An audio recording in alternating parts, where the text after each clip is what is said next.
तो guys question number 23 anyone नहीं आया है प्लीज पूछना जिन लोगों ने अटेम्प्ट किया है। हाँ आंसर्स नहीं देखा, एक बार बेटा आंसर्स चेक कर लिया करो, इसमें दिए हुए 23 का समथिंग 2 और 26 पता नहीं क्या क्या पूछा था। ठीक है नेक्स्ट 27th क्वेश्चन का फर्स्ट सम पार्ट याद है कौन? एक्सक्यूज मी सर, यस बोलो बेटा। सर आप 23 का एक बार एक्सप्लेनेशन दे सकते हैं? 23 का यस, मेरा एक्चुअली फ्रैक्शन में आ रहा है आंसर। ठीक है एक बार देख लेते हैं। सो 23rd क्वेश्चन क्या है? The sum of first 6 terms of an AP is 42। तो मुझे ये पता चल गया है S6 इज 42। नेक्स्ट क्या दिया गया है? The ratio of 10th and 30th term is 1:3। तो 8 10 एंड 8 30 इज 1:3। अब मुझे मे बी एपी ढूंढना होगा पहले तो यहाँ से मैंने बनाया n/2 2a plus n-1d is equal to 42। बेटा 1 ज़ा ये 3 ज़ा, तुमको दिख रहा है अगर ये ऐसा कटता है अमेजिंग, नहीं दिखता है तो खोल खाल देना और फिर उसके बाद कर लेंगे। तो बेसिकली एक इक्वेशन बन गई 2a plus 5d equal to 14। अब यहाँ पे कर रहा हूँ मैं तो ये a plus 9d upon a plus 29d is 1/3। 3a plus 27d is a plus 29d। 2a equal to 2d, बधाई हो, a इक्वल टू d फुद्दू हो गया अपने लिए तो एकदम से। तो उससे ये 7a इज इक्वल टू 14। तो a की वैल्यू 2, d की वैल्यू 2। तो मेरा फर्स्ट टर्म 2 हो गया, कॉमन डिफरेंस 2 हो गया। तो मेरा ap को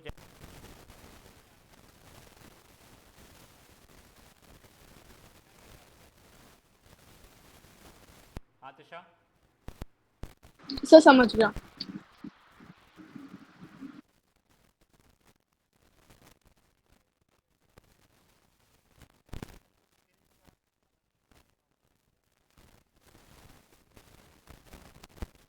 तक का है वहां तक का रहेगा। बेटा हो जाएगा तो बताना तिशा। सर समझ गया मिस्टेक क्या क्या।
बेटा आपकी आवाज आ रही है ऑनलाइन में?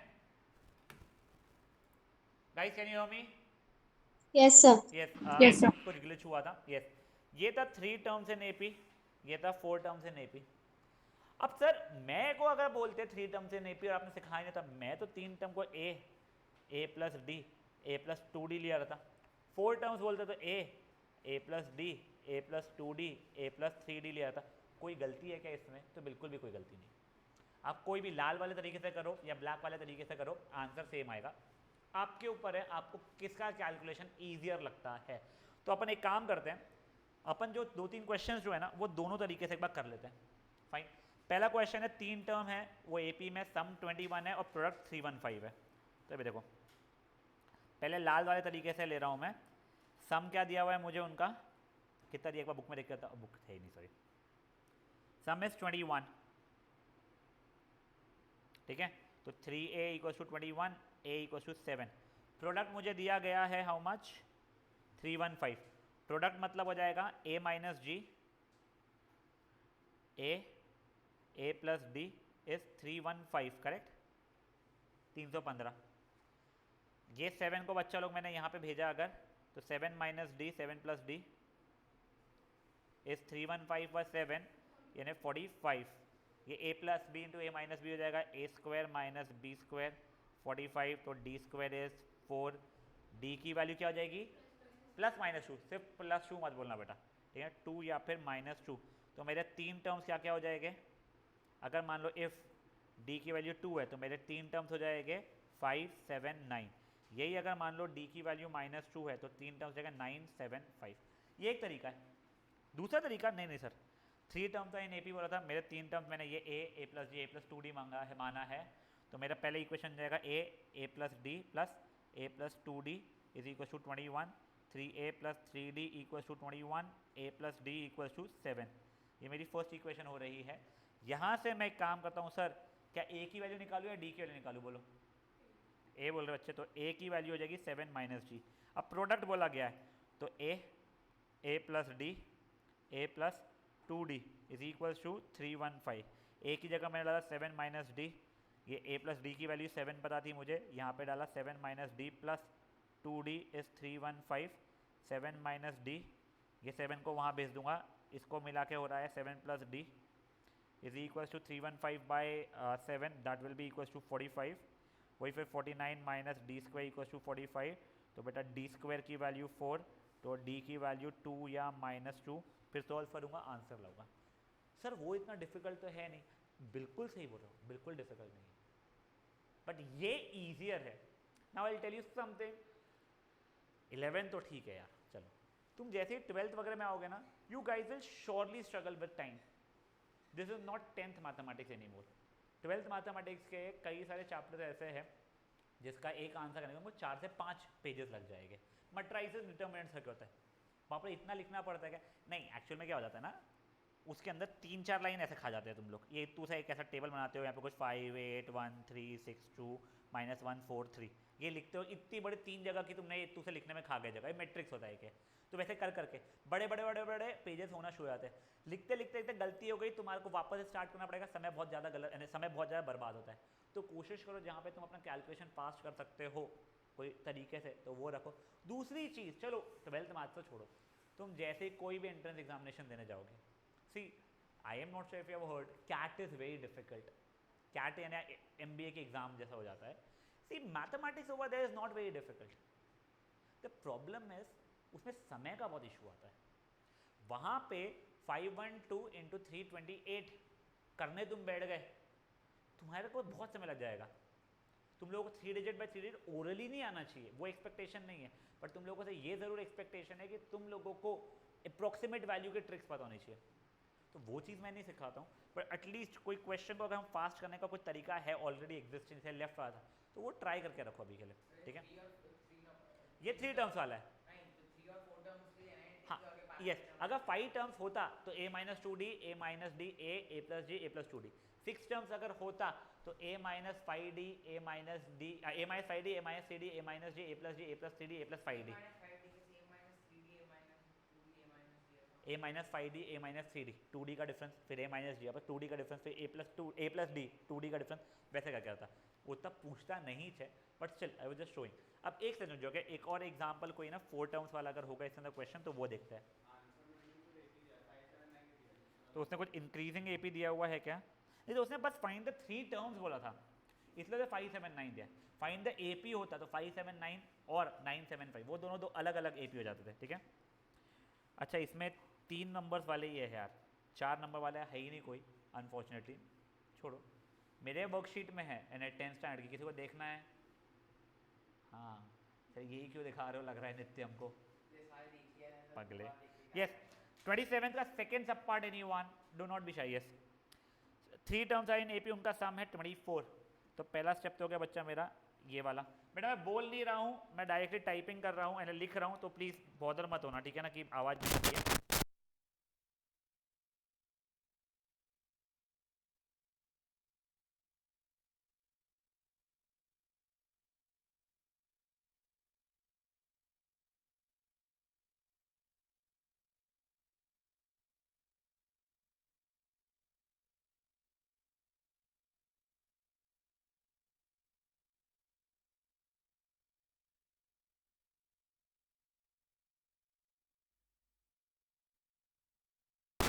गाइज आई होप ये समझ में आया है पहला तो स्टेप, ठीक है।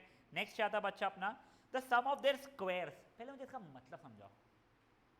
अगर मान लो तीन टर्म है मेरे X Y Z, what does sum of the squares mean? का सम, यानी एक्स का स्क्वायर, वाई का स्क्वायर, जेड का स्क्वायर का सम, ठीक है ना।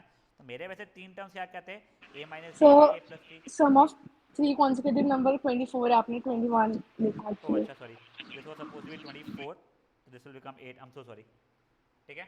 अब देखो sum of their squares is 194, मतलब बेसिकली वो a माइनस जी जो पहला टर्म था उसका स्क्वायर, फिर a जो टर्म था उसका स्क्वायर, फिर ये a प्लस डी जो था उसका स्क्वायर इज इक्वल टू 194।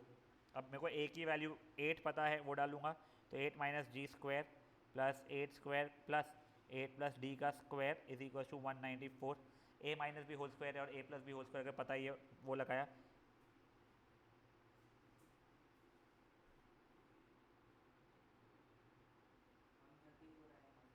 194। देखो plus 16d minus 16d cut गया, 64 64 64 मिला के कितना हो जाएगा बेटा मेरा 192। ये डी स्क्वायर और वो आखिरी वाला डी स्क्वायर हो जाएगा plus 2d square is 194, 2d square is 192, तो d स्क्वायर इज सॉरी 190, ये 2 हो जाएगा, हाँ हाँ हाँ गुस्सा नहीं, तो D square is equal to 1, तो डी की वैल्यू या तो 1 या तो -1। अगर डी की वैल्यू 1 हो जाएगी तो हमारे तीन टर्म्स हो जाएगा 7 8 9, अगर -1 हो जाएगी 9 8 7 हो जाएगा। फेयर इनफ है, मानवी समझ में आ रहा है बेटा? रुषा ये हटा दूँ ना मेरा सोल्यूशन? हाँ मेरा सोल्यूशन हटा दूँ, कर लो खुद से जिनका नहीं आया था।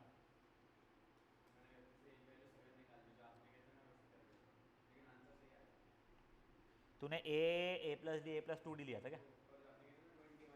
हाँ तो आंसर कैसे सही आ गया? पता नहीं भाई, तेरा गलती से कुछ आया है, कैलकुलेशन मिस्टेक किया है तूने।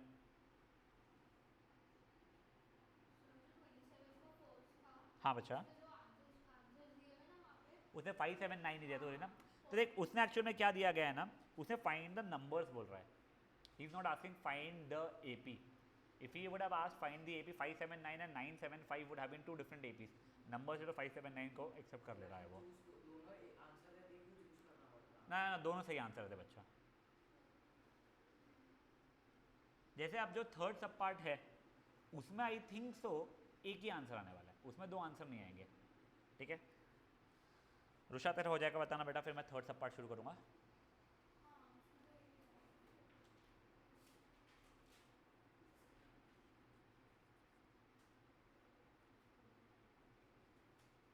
आज थोड़ा सा ना मेरे घर क्लास में डिस्टर्बेंस रह सकता है फॉर 10 मोर मिनट्स अप्रोक्सीमेटली, क्योंकि आज 8 वालों का सेशन है पहला, तो कई पेरेंट्स पहली बार आने वाले हैं तो कॉल कर सकते हैं, होपिंग सो डिस्टर्बेंस ना ही रहे।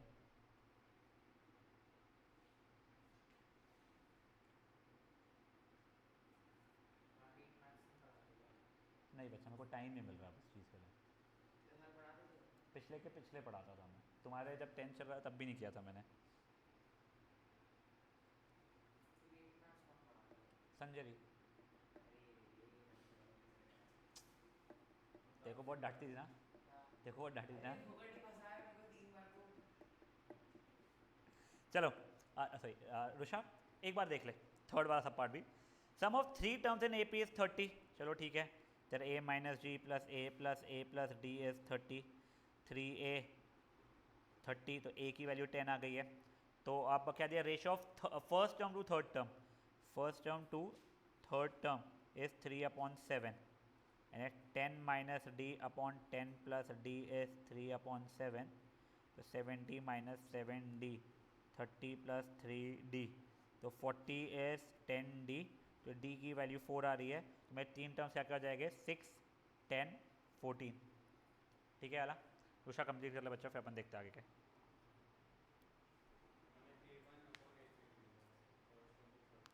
तो वही तो सही है ना, अरे वो थोड़ी सही रहेगा, A1 यानी A ही होता है वैसे भी। हो गया तेरा ये वाला कर रहे रुषा, मैं 1 मिनट मार होगा इस, सॉरी प्रेशर तेरे होमवर्क ये वाले किए हुए क्या बाई चांस नहीं तो कर लेना, तो अभी तेरे को दिख रहा है क्वेश्चन तो ठीक है फाइन। अब नहीं वो नहीं क्वेश्चन देख के सॉल्व करना शुरू करो अच्छा, ठीक है, if you want to do it different story.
देखो तो आदत होगी चीज़ की बेटा, हम लोगों ने भी साल भर में डेवलप की थी, पेशेंस लेवल बढ़ाया था हमने हमारा।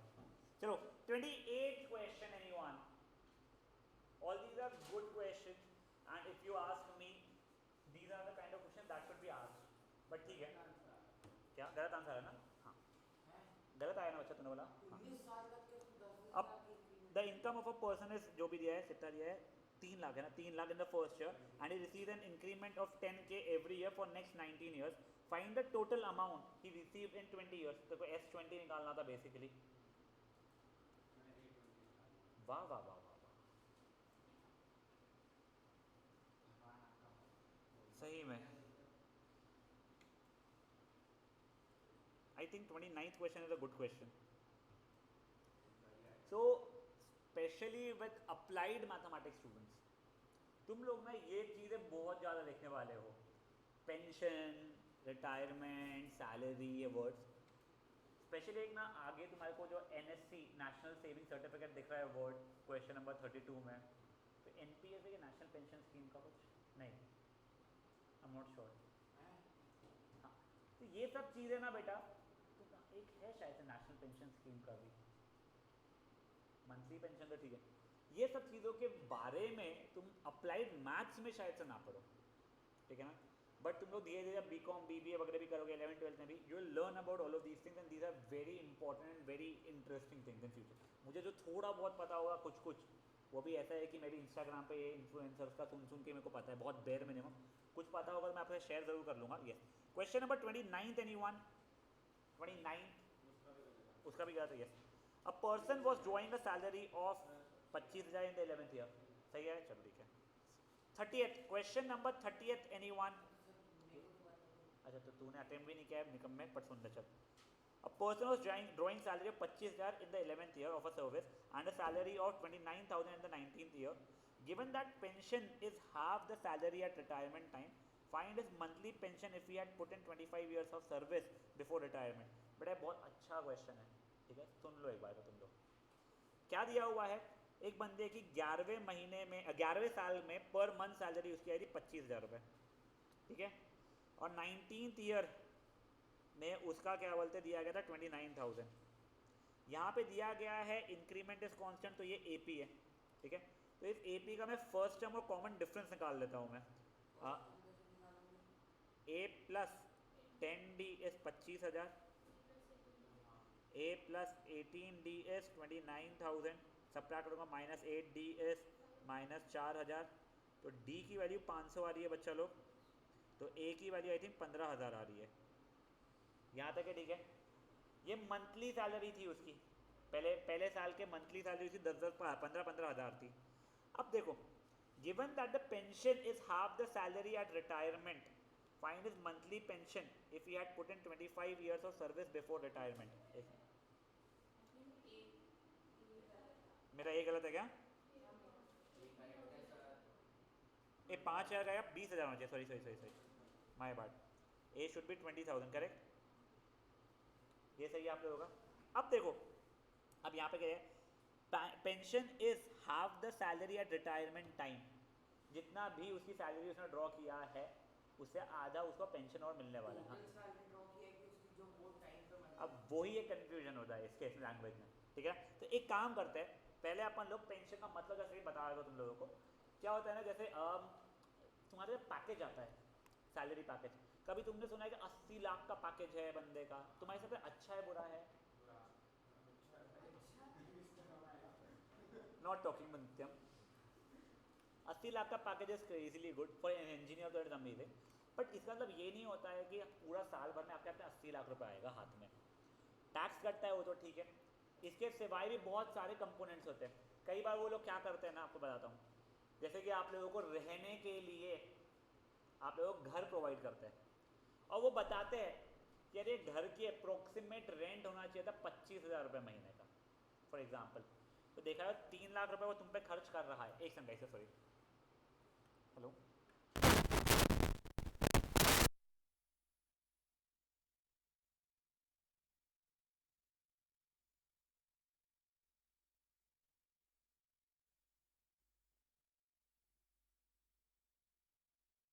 यस गाइस, सॉरी, हाँ, क्या कह रहा था मैं आपको, ये जो अपने अलग अलग कंपोनेंट्स हो जाते हैं, जैसे 3 लाख रुपए ये था, तो वो 3 लाख रुपए कट गए, तो बेसिक देखा है तो 3 लाख को मान लिए तुमको कि वो 80 लाख में 3 लाख भी इंक्लूडेड है हमारे। फिर इसके सिवाय मान लो तुम्हारे को पिकअप एंड ड्रॉप सर्विस दे रहे हैं वो लोग गाड़ी से रोज का, या जो भी इससे, तो उसका भी कॉस्ट इंक्लूड कर देते हैं वो लोग। अब मुझे नहीं पता, शायद से फ्री खाना था तो उसका भी कॉस्ट इंक्लूड होता है कि नहीं होता है, क्योंकि मैंने कभी जॉब किया नहीं, मुझे कोई देता नहीं था जॉब, तो मुझे टाइड है। बट ये सिर्फ CTC बोलते हैं, कॉस्ट टू कंपनी। उसके बाद में इन हैंड सैलरी ये सब कुछ कट कुटा के आता है, साथ में एक चीज़ कट के पेंशन। पेंशन बहुत इंपॉर्टेंट चीज़ है, स्पेशली उन लोगों के लिए जो सैलरीड वाले हैं। क्या है, अगर आप सैलरीड पर्सन हो, आपका रिटायरमेंट एज 55-60 ईयर्स हो गया, फिर उसके बाद में प्रॉब्लम क्या आ जाता है, हमारे 60 साल के बाद में हम डिपेंडेंट बन जाते हैं हमारे नेक्स्ट जनरेशन के ऊपर। अब यूएस वगैरह में, यूएस में बस एक कंट्री रहता है, और भी कंट्रीज़ में क्या होता है, एक रिटायरमेंट के बाद में आप लोगों का खर्चा जो रहता है, मेडिकल खर्चा बोले या कोई और इंश्योरेंस का खर्चा, गवर्नमेंट उठाती है। बट इंडिया में गवर्नमेंट को, इतने लोग हैं, अपनी पॉपुलेशन इतनी क्रेजी है, उनका खर्चा उठा पाना बहुत डिफिकल्ट है, तो इसलिए उन्होंने एक पेंशन स्कीम किया हुआ है। इसमें मैं तुमको जैसे एग्जाम्पल आता हूँ, फॉर एग्जाम्पल मंथली सैलरी 10,000 रुपये होती थी, तुमने बोला मैं पेंशन के लिए 1,000 रुपये डाल रहा हूँ, इसका मतलब क्या हो गया, आपको 9,000 ही मिलेंगे। आप 1,000 डालोगे, आपका जो बॉस है वो भी 1,000 रुपये डालेगा उसमें, टोटल मिला के क्या हो गया, ये 2,000 हो गया। तो ये 2,000 रुपये फिर इन्वेस्ट होते हैं, तो कहाँ इन्वेस्ट होते हैं, तो अलग अलग जगह पर जाते हैं, सेफ इन्वेस्टमेंट्स होते हैं। उस स्टॉक मार्केट में, क्रिप्टो करेंसी में नहीं होता है कि कल मान पड़ा डबल और परसों मान पड़ा गायब पूरा पैसा, वैसा नहीं रहता है, ठीक है। तो ये सेफ इसमें इन्वेस्ट होते हैं, जिसका रिटर्न बहुत क्रेजी गुड भली नहीं, बट ठीक ठाक रहता है। फिर बाद में जैसे 60 साल का हो गया, आपका रिटायरमेंट आ गया, तो ऐसा नहीं कि आपका 1 करोड़ रुपये जमा हुआ हो, इन्वेस्ट करके जमा हो, पूरा 1 करोड़ आपके हाथ में जाए तू देख ले संभाले, नहीं। फिर आपको मंथली या 6 मंथली, क्वार्टरली या एनुअली आपको एक एक बल्क में पैसा मिलता है। तो इससे आप अपने बच्चों पे या किसी और के ऊपर, गवर्नमेंट पे डिपेंडेंट नहीं रहता, तो पेंशन रहता है। अब देखो, मेरे हिसाब से वेरी फ्रैंकली स्पीकिंग, यहाँ पे जो दिया गया है ना, जो उसकी सैलरी है उसका हमेशा आधा आधा आधा आधा आधा जो हो रहा है वो उसका पेंशन रहने वाला था। बट एक बार का आंसर देख के अपन देखते हैं। क्वेश्चन नंबर 29 चल रहा है अपना, हाँ नहीं तो 29 चल रहा था ना, तो हाँ लास्ट ईयर का जो आधा रहेगा वो पेंशन है उसका। अब क्या दिया गया है, find the monthly pension, find the monthly pension. अच्छा मंथली पेंशन, टोटल पेंशन बोला भी नहीं सकता। If he had paid 25 year, तो 25वें साल में अपने को मंथली सैलरी निकालनी पड़ेगी उसकी। भाई के 25वें साल की सैलरी कितनी हो रही है, A plus 24D, which is A की वैल्यू कितनी है 20,000 प्लस 24 इंटू डी कितना है 500, 1200 यानी 3200, 32,000 रुपये हो रही है बच्चा लोग, करेक्ट। ये 25 साल की मंथली सैलरी है उसकी। पेंशन उसका आधा था, तो पेंशन हो गया उसका 16,000 रुपये, फेयर ना। तो वो मंथ यानी वो आखिरी साल में हर मंथ 16,000 रुपये से पेंशन में जा रहे थे, फेयर ना, ये चीज़। अब देखो ये सब चीज़ें जो है ना, पेंशन, ये पेंशन ही नहीं है, और भी insurance, term insurance, mutual funds वगैरह, वेरी फ्रैंकली स्पीकिंग ये चीज़ें तुम लोग अभी नहीं बोल रहा हूँ पता होना चाहिए, बट एक लेवल के बाद में, एक एज में आप लोग को अच्छे से पता होना चाहिए। तुम कॉमर्स स्टूडेंट्स हो, तुमको तो बहुत अच्छे से पता रहेगा। मैं साइंस स्टूडेंट हूँ, मैं अभी तुम्हारे को एक बहुत सिंपल सा एग्जाम्पल देता हूँ। मैंने अभी एक वो इंश्योरेंस है, लाइफ इंश्योरेंस लिया, ठीक है। लाइफ इंश्योरेंस अच्छी चीज़ है, बुरी चीज़ है, बहुत अच्छी चीज़ है, बट मैंने गलत प्लान लिया। अब मुझे वो प्लान को तोड़ना पड़ेगा। मैंने वो प्लान में मेरा और मेरे वाइफ का 1-1 लाख रुपये डलवाया था। अब मैं वो तोड़ूंगा, मुझे कुछ भी नहीं मिलेगा। मान लो चलिए 1 लाख रुपये वापस मिल भी जाता है, मिलने नहीं वाला है, 2 लाख में से 1 लाख मिल जाता है, और मैं अब दूसरे स्कीम में शिफ्ट हो रहा हूँ, ठीक है, क्योंकि मुझे इतना नॉलेज नहीं था इन चीज़ों का। तो I would really recommend you this thing, ये सब चीज़ों का है ना पढ़ना इन फ्यूचर। अभी से पढ़ोगे समझ जाएगा, ऐसा नहीं है, समय लगता है, एक एज में आके बच्चों को समझ में भी आ जाता है, बट रिसर्च करके हर चीज़ करना। Never mind, coming to question number 30, question number 30 anyone, question number 30 anyone, no, question number 31 anyone, 31 आ गया, ग्रेट।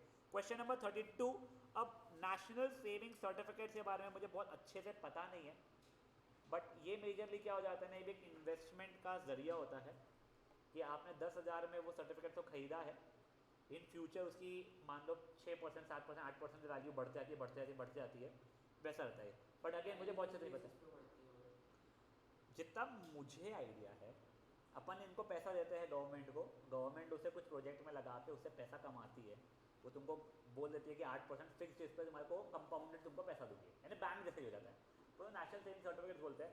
तो इसका एक्चुअल में क्या होता है ना, ये सर्टिफिकेट्स पे भी ट्रेडिंग होता है, जो स्टॉक मार्केट ट्रेडिंग होता है ना वो भी होता है, बट वो एग्जैक्टली मैं तुझे एक्सप्लेन नहीं कर पाऊंगा बच्चा, क्योंकि मुझे भी नहीं पता है वेरी फ्रैंकली।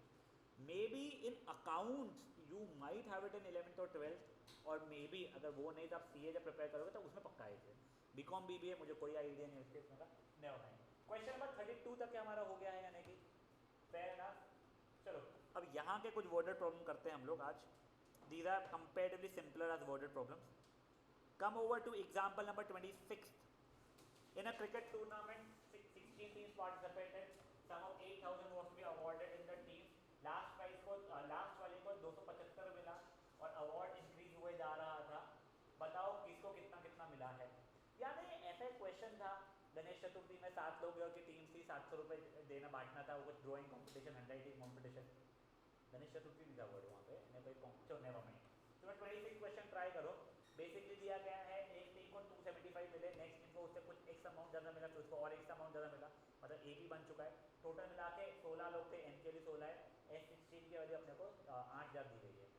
ट्राई कर लो बेटा इसको। एन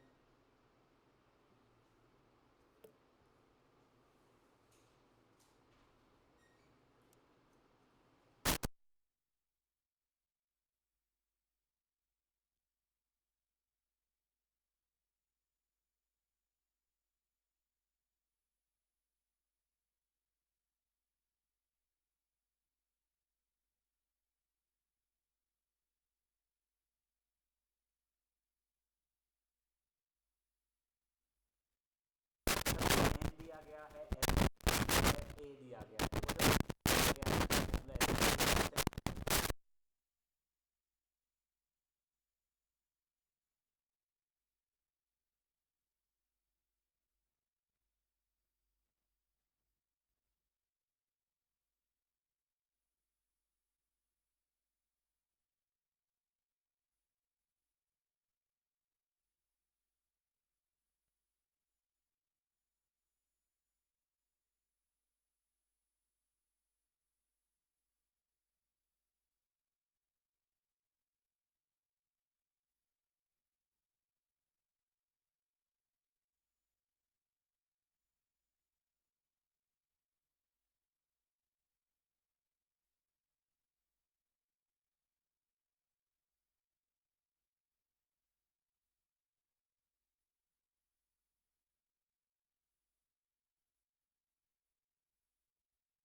हो गया गाइस ये वाला? नहीं हो गया क्या पूछ रहा, हो गया ना? D30 आ रहा है। हाँ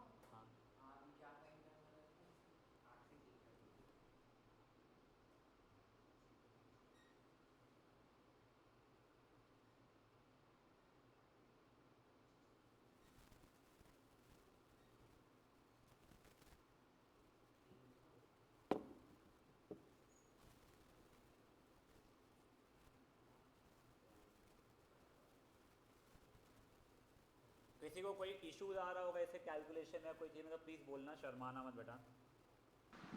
सर इसमें डी निकालना जरूरी है क्या? लाइक क्यों? मैंने डायरेक्ट मैंने डी नहीं निकाल के first term plus last term किया फॉर्मूला में और आंसर निकाला। मैंने डी नहीं निकाला पहले। हाँ वो भी स्मार्ट तरीका है वैसे एक्चुअल में। डी निकालने की जरूरत ही क्या है? उसने क्या किया, n/2 a प्लस एल निकाल दिया। A275 पता है, n पता है उसको, और Sn पता है, l निकालना था। लकीली यहाँ पे अपने को 16 के 16 लोगों का पूछा ही नहीं है उसमें, लास्ट वाले का फर्स्ट वाले का पूछा हुआ है। गुड है ना, अच्छा है तरीका।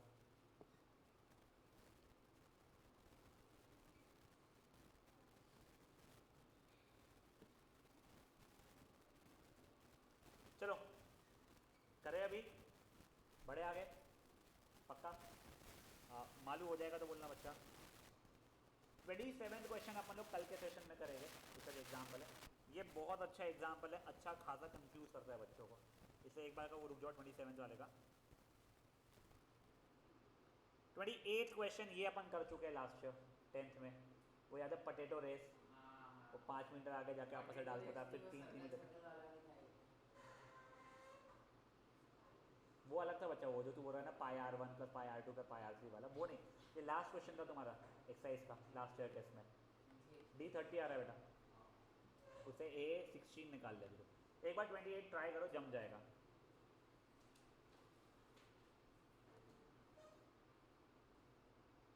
आई थिंक आज आखिरी दिन रहेगा जहाँ पे आप लोगों को देखे देखी चीज़ दिख रही है। कल से आप लोगों को नए पैटर्न सॉर्ट ऑफ क्वेश्चन दिखना शुरू हो जाएंगे।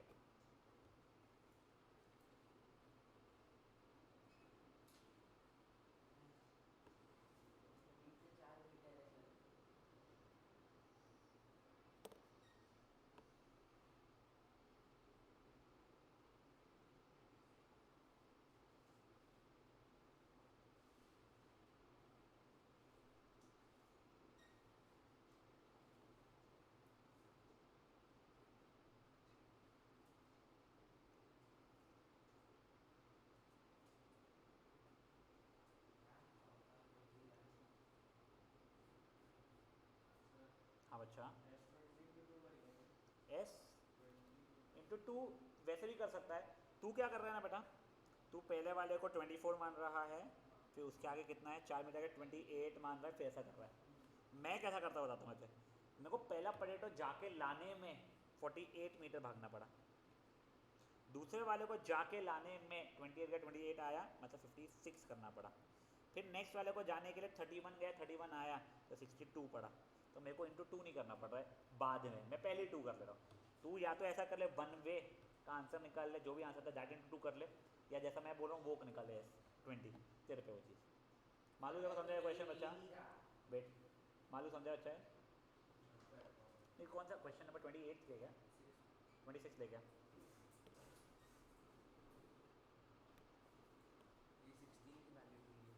हाँ, फिर डी के 30 आई तो डालना है, मैं 30 पापी।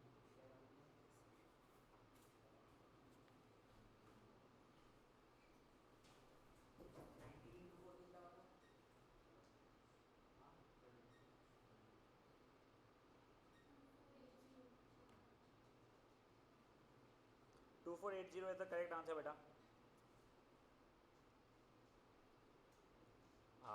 नेक्स्ट क्वेश्चन बहुत अच्छा है, 29।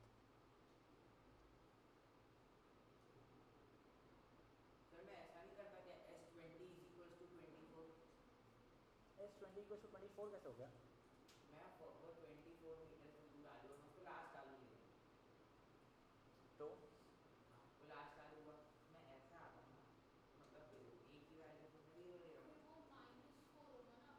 वेट, मैं D की वैल्यू 4 ले रहा हूँ, डी के लिए 4 रहा है, ठीक है। 24 मीटर दूर जो आ जाऊँ उसको लास्ट डालूंगा मीटर का। तो डी के लिए फिर -4 हो जाएगी बच्चे करते।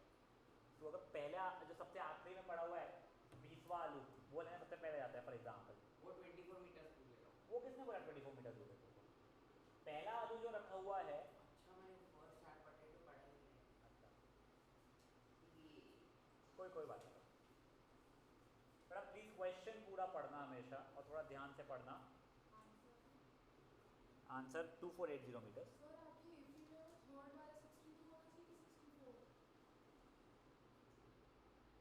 हाँ 64 होना चाहिए।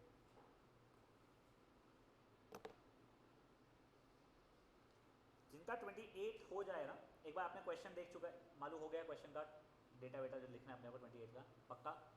झूठ मत बोल।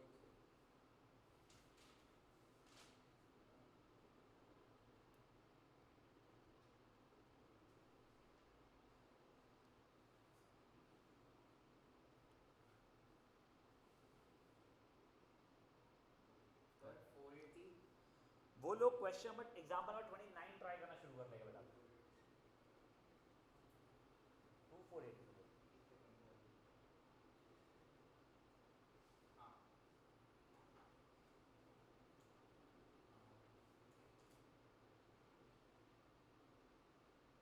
एग्जाम्पल नंबर 29 बहुत अच्छा एग्जाम्पल है। ये फाइनेंशियल मैथमेटिक्स से कुछ होता है, 12th में आपको टोटल चैप्टर्स रहेंगे, उसमें का एक जस्ट इंट्रोडक्शन जैसा है। ये लाइफ में बहुत काम में आती चीज़ें आगे। जो लोग कई बार पूछते हैं सर ये AP क्या काम में आता है, which is fair as a question, but तुम्हारे सब्जेक्ट का नाम ये अप्लाइड मैथमेटिक्स है, उनके सबके चैप्टर से एप्लीकेशन उनको देखने मिलेंगे इस बार। अब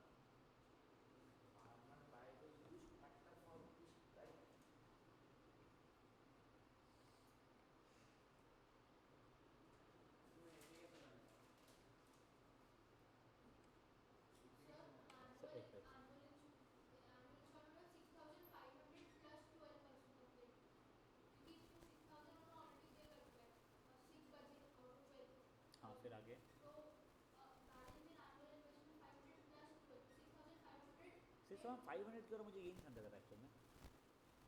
ना तूने गलत समझे, बता दो मैं। अब एक बार ना, अच्छा एक बार नित्यम को पढ़ दो अच्छे से, पढ़ लो बेटा क्वेश्चन को ना, अपना खुद का इंटरप्रिटेशन एक बार दिमाग में रख लो, ठीक है, फिर मैं तुमको बताऊंगा।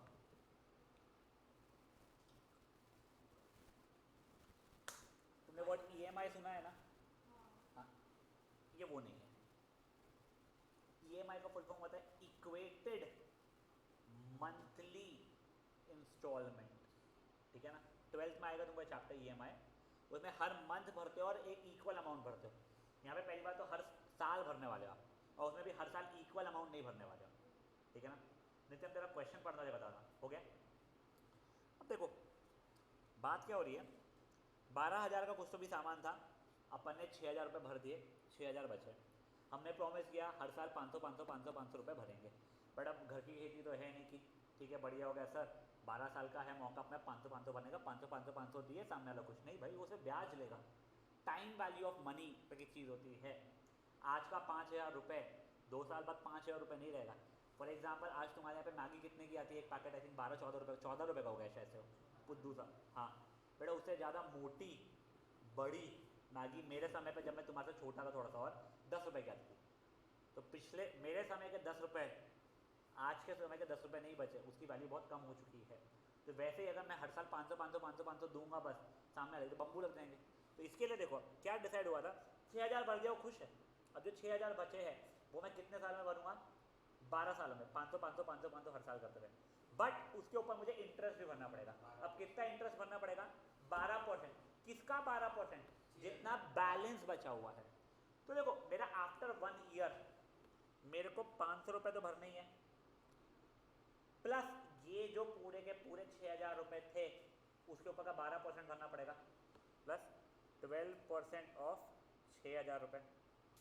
अब नेक्स्ट ईयर मेरा 5,500 ही बैलेंस बचा हुआ है, उसका 500 रुपये तो भर दूंगा मैं, बट 12% ऑफ 5,500 भरना पड़ेगा मुझे।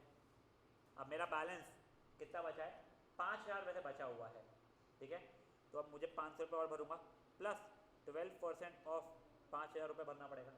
समझा कि चीज़ें क्या हो रही है, मालूम?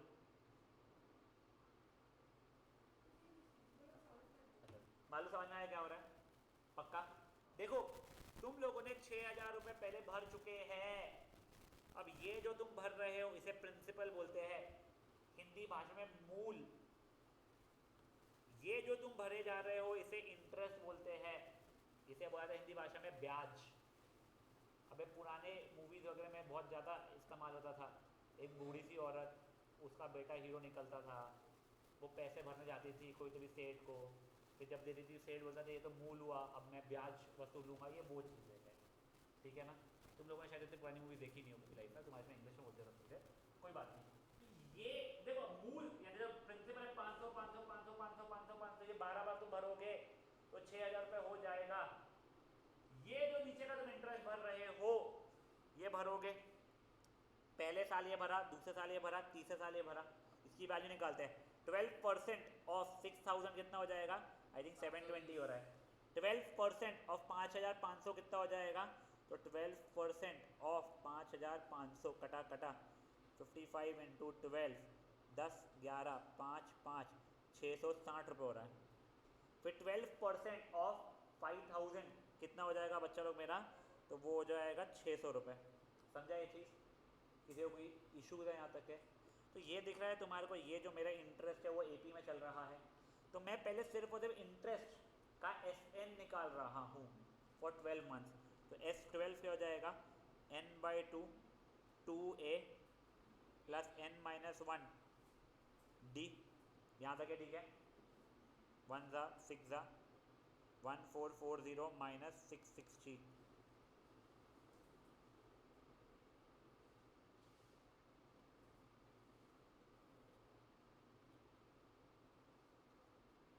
सिक्स इंटू 780 हो रहा है बेटा। अब 780 6 ज़ा 48 प्लस 4 35 42 42 प्लस 4 46 4680 हो गया मेरा।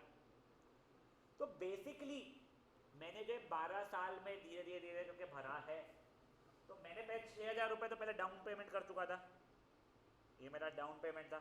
ये 500 500 500 यानी 500 इंटू 12 करके मैंने बचा हुआ पेंडिंग प्रिंसिपल भरा था, और बाद में मैंने 4680 मेरा इंटरेस्ट भरा था। तो टोटल मेरे को कॉस्ट कितना पड़ा, तो मेरे को कॉस्ट पड़ गया 6000 प्लस ये 6000 प्लस 4680, तो आंसर हो गया बेटा मेरा 16,680 रुपये का मेरे को ट्रैक्टर पड़ा। समझा तुम लोगों को क्या हुआ है ये? पक्का? एक और बार समझो, 12,000 का था ना ट्रैक्टर, वो 12,000 का ट्रैक्टर था। वो बंदा बोला 12,000 अब भी दे और ले जा पूरा ट्रैक्टर, खत्म। मेरे पास नहीं थे, 6,000 रुपये थे। मैंने 6,000 रुपये दिया, सामान उठाया और बोला उसे मैं हर साल एंड में 500 रुपये दूंगा तेरे को। कब तक के? जब तक खत्म नहीं होता। कितने साल में खत्म होगा? 12 साल में खत्म। 12 साल से 500 रुपये दूंगा, और साथ ही साथ में जो मेरा पेंडिंग बैलेंस जो रहेगा उसके ऊपर 12% इंटरेस्ट भी मैं देते रहूँगा तुम लोगों को। समझा ये चीज़ क्या हुआ है? बहुत कुछ ऐसा ही ना बेटा, जब तुम लोग घर खरीदते हो तब ऐसा ही कैलकुलेशन चलता है, ठीक है ना? अब उसके अंदर EMI जैसा है कि जगह पे एनुअल पेमेंट भी रहता है, मंथली पेमेंट भी रहता है, क्वार्टरली भी रहता है। एग्जैक्टली कुछ ऐसा ही अंडरस्टैंडिंग जो तुम लोग मोबाइल इस पे लेते हो EMI पे आजकल जो ऑप्शन देते हैं वो यही चीज़ है, बट ऐसा नहीं होता, दूसरा रहेगा कैलकुलेशन रहता है। अभी के लिए समझा क्या हुआ है कंसेप्ट? तो बेसिकली वो 12,000 रुपये की चीज़ तुम लोगों को पड़ी 16,680 रुपये में। सर हमें फ़ायदा हुआ इससे, यानी जिसने खरीदा है उसे फ़ायदा हुआ या नुकसान हुआ? क्या क्या? ना ना, I am not trying to understand the fact that मैंने वो ट्रैक्टर से 1 करोड़ रुपए का माल बेचा वगैरह, वो उसकी बात नहीं कर रहा हूँ। मेरा ये बोलने का मतलब है मैं हूँ अरबपति, मेरे पास आज ऑप्शन था या तो 12,000 रुपये अब भी दे ट्रैक्टर ले, या ये वाली हरकत कर और 16,680 में पड़ेगा। तो मुझे फ़ायदा हुआ या नुकसान हुआ? आपको नुकसान। जिसने खरीदा। तो अगेन एकदम डायरेक्शन नहीं बोल सकता मैं, आई विल हैव टू सी जो मेरे हाथ में जब पैसा जो रहता था वो एक्चुअल में मैं किस रेट पे उससे कमाई करता हूँ। तो वो सब चीज़ें तुम लोगों को इन फ्यूचर अगर तो CFP सर्टिफाइड फाइनेंशियल प्लानर या CFA वगैरह कोर्सेज करोगे तो उसमें ज़्यादा अच्छे से कैलकुलेशन समझ में आएगा। इन्फ्लेशन पे डिपेंड करती है ये देखिए, तो वही सब चीज़ें फैक्टरिंग करेंगे अपन बेटा उसमें। अब जो तो इन्फ्लेशन बोला 5-7% ही चलती है। तू अगर मान ले इसमें लगाएगा क्या बोलते FD में वो 6 से 7% चलता है। म्यूचुअल फंड में कंपाउंडिंग होता है तो वो 15-16% का बोलते हैं, पर 12-13% ही पकड़ा देते हैं। तो मल्टीपल फैक्टर्स रहते हैं, वो चीज़ देख के अपना करता है। प्लस खुद का बिजनेस अगर तेरा ऐसा है ये पर 35% तेरा ग्रोथ है तो ऑब्वियसली तेरा अल्ट्रा फायदा हुआ। तो तुम लोगों को इन फ्यूचर ना ऐसे कई चीज़ें आएगी कि हाँ तू अरबपति है बट तुझे आज 10 लाख का कुछ सामान लेना है तो तूने बैंक से लोन लेके लेना चाहिए या खुद के पैसे से लेना चाहिए। तो ये सब चीज़ें CA CFP जहाँ पे भी नंबर और पैसों का आएगा ना वहाँ पे सब कैलकुलेशन आएगा। इसी कारण से mathematics I would say which is a tool obviously helps you a lot and if you understand all these things तो तुम्हारे लिए ईजियर होगा। वरना क्या है, तुमको फॉर्मूला सिखा दिया जाए तो तुमको सिखाया जाए और तुम सिर्फ फॉर्मूला कर रहे हो, या फिर सॉफ्टवेयर में गए, सॉफ्टवेयर सब चीज़ों के सॉफ्टवेयर बने हुए, तुम वहाँ पे सब डालोगे बैकएंड में कैलकुलेशन होके आ जाएगा तो तुम्हारे को आंसर हमेशा मिल जाएगा। बट किसी ने क्वेश्चन कर दिया भाई ऐसा क्यों, तो तुम्हारे पास सिर्फ एक आंसर तब रहेगा भाई ये सॉफ्टवेयर बोल रहा है इसके लिए, और तुम उसको जस्टिफाई नहीं कर पाओगे। और यहाँ पे ऐसे बहुत क्वेश्चन मार्क लेके दिमाग पे क्वेश्चन मार्क लेके घूम लोग आते हैं। जब वो लोग अपना पैसा लगाने के लिए देखते हैं सबको बहुत क्वेश्चन होते हैं, तो you should be able to answer. इसलिए it is always better to know why something happening. ये भी समझे आपको क्या हुआ है? Guys try up this question, this will be the last question for the day.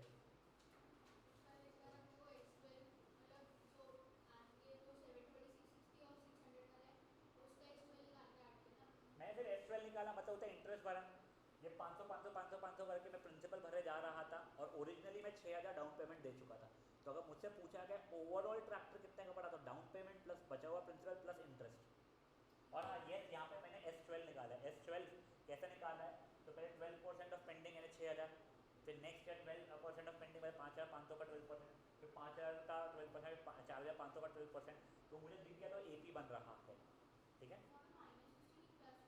बेटा। -60 है बेटा, मेरा AP में 720 660 600 हो रहा है, तो कॉमन डिफरेंस तो -60 रहेगा।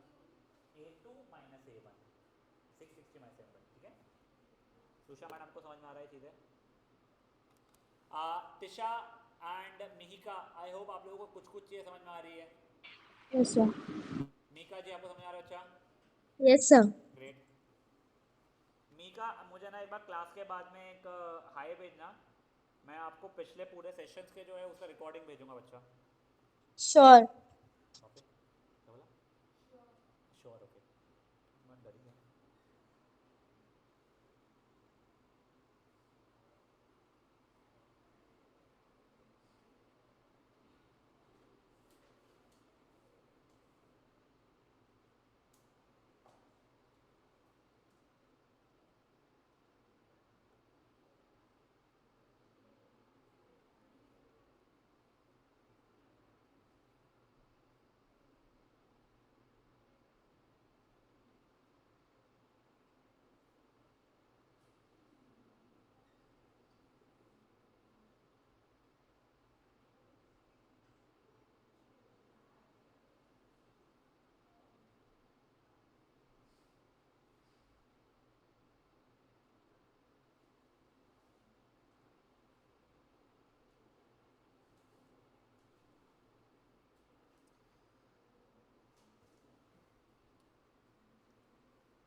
कैसे एक छोटा सा बस होमवर्क है, एग्जाम्पल नंबर 30, ठीक है? वो भी वैसे मैं अब भी करा सकता हूँ अगर तुम बोलो तो, ठीक है? होमवर्क ले लो, example number 30 is the only homework that will be having. फिर अपन लोग कल अगेन कुछ अच्छे क्वेश्चंस पे जाएंगे। फाइन। सो प्लीज़ जिन लोगों का पेंडिंग होमवर्क बचा है, नित्यम जी प्लीज़ वो करके आएंगे। जो लोग ऑनलाइन में भी है, आई एम होपिंग आप लोग होमवर्क कर रहे हैं, क्योंकि आप लोगों का कमिंग संडे को टेस्ट रहेगा। एक बार पहला टेस्ट अच्छा चले जाए ना तो उन लोगों का एक अच्छा सेट पेस हो जाता है, ठीक है? चलिए, can start leaving. Bye guys.